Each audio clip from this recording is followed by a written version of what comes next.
Good morning, everybody. It's Jeff Slakey and Spencer Hughes on the Daybreak Show. It is time to check in with Jamie Mell from John L. Scott Real Estate in Shelton. Find out what's going on and get some riveting radio real estate. How you doing? Good. How are you? I am well. It's nice to talk with you. And we have seen over the summer continuing great listings and great houses going under contract. It is, other than everything else, it'd be hard to tell you're in a pandemic with the way these homes are selling. It's amazing. It's absolutely amazing. Looking at our inventory levels, we're still really low as far as how many homes we have on the market and available, which has created that frenzy market for people, for buyers. So we're going under contract so quickly on any new listing that we put onto the market. I was looking at stats this morning, and really quick, 30% of the homes in a normal market, 30% of the homes going under contract in the first 30 days, that's a standard. That's like a normal market. Right now, we're anywhere between 65 to 75% of those homes going pending within the first 30 days. So it's considered a frenzy market. Are people not even really looking at these homes? I mean, do they get a notification from you or from John L. Scott Shelton that, ding, this new house in this location with this many beds is now on the market, and it's like that they jump on it right away? Yes. Yeah. I mean, multiple listings or multiple showings, multiple offers very quickly. And it really comes down to technology, because again, like you said, these buyers are getting instant notification that these homes are coming on the market, and they're on it. I mean, as long as they've been working with an agent and have all their ducks in a row, these people are putting in offers, pre-approved and ready to go.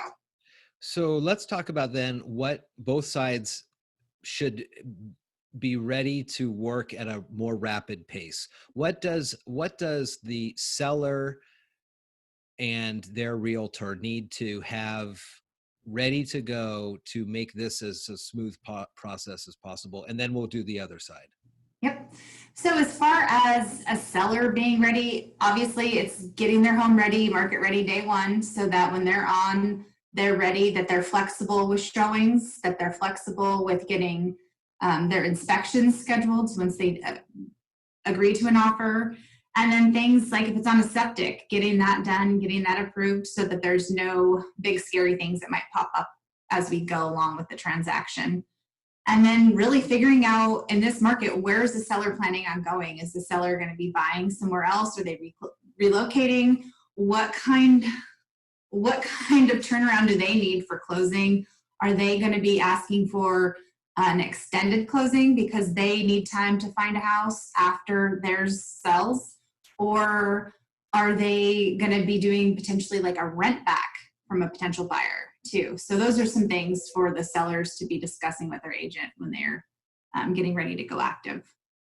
So a rent back, that would be if the other person's house isn't ready yet, you make an agreement that says, well, we're going to stay here for another month or something, and then they leave? Or what is that? I guess I've never heard that one. Yeah. So again, like maybe if the seller is contingent on purchasing another home and they need some time to either wait for that transaction to close, whether they need time to move, so they can work out an agreement with their buyer that says, hey, for X amount of dollars, potentially, we would like to stay at this home for an extra few weeks or a month. And so, the buyer's not going to technically get physical possession of the property for a little while, but really in this market, we have to kind of be creative, because as a seller trying to do the move up thing or even the move down in the market, just downsizing, they have to be very competitive in order to get a contingent offer accepted. So that's where we're looking at, okay, we're going to, right from the get-go, we're going to be advertising that we either need a longer closing date or we need the rent back, so that they still have a house to live in while they're finishing up on their end of the transaction with their next purchase.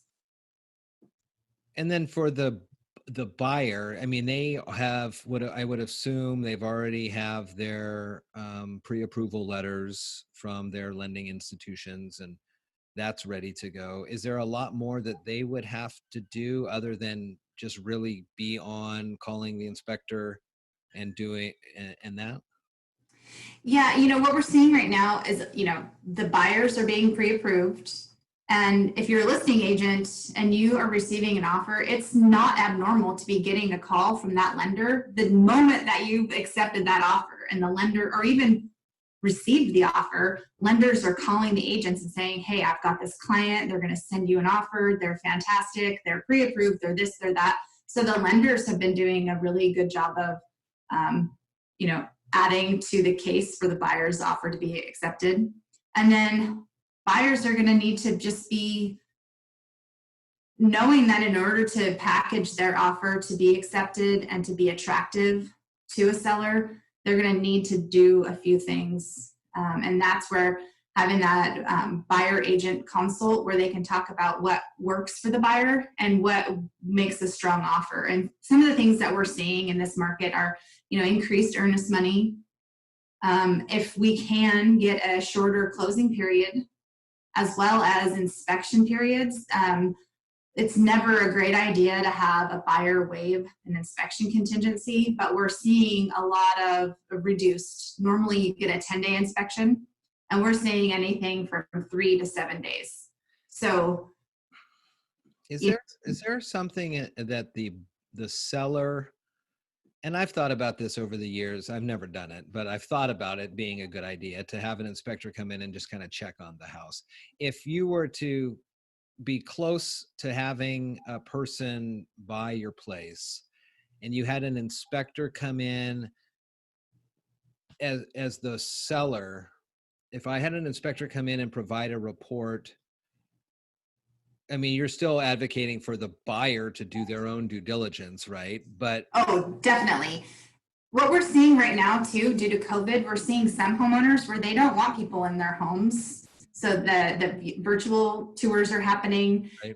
And we're even seeing some buyers that they don't even want an inspector in the home. So they're actually providing their own inspections. When I don't encourage my sellers to do that. It's best if the buyer handle that.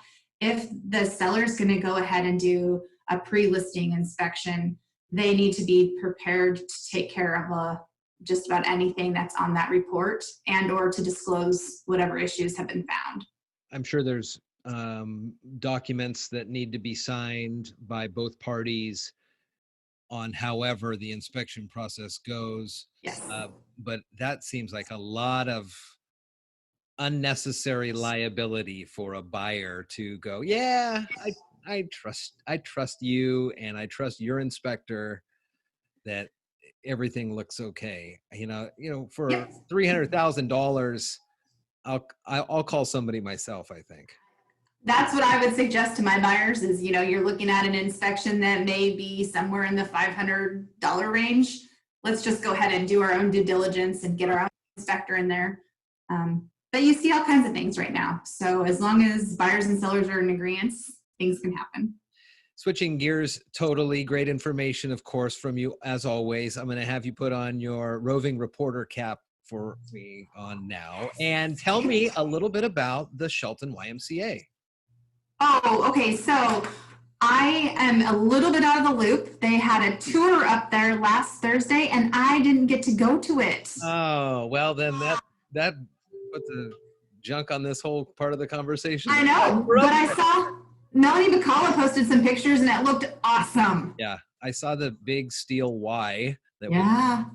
and things are really moving along. We've talked over the years about these types of properties that come into a community, and I've talked with like Mark Ziegler from the city, and he says, this is a generational change and it's only going to put Shelton on a higher trajectory here. That it's got to be just for you personally, I mean, because of the business, but then the family you have in the community, Yes. and then the work you've done over the years for this thing.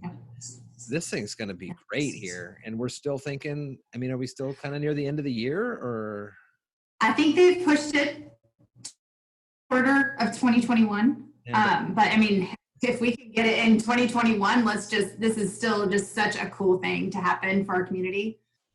well, very cool. If you're in Shelton, if you're anywhere, you go to John L. Scott, you Yeah. look up Jamie Mell, John L. Scott Shelton. She will work very hard for you and get you the house you need or sell that house that you need sold. The phone numbers for everybody? 360-426-3319 or go to johnlscott.com, and we're happy to help you guys. Thank you. Looks good. I walked by the office the other day. Things are looking good. Of course, that frontage is beautiful in downtown Shelton on Railroad. Nice. Jamie, good to see you. Be safe, be well. Nice to see you. We'll check Thank in you. before too long.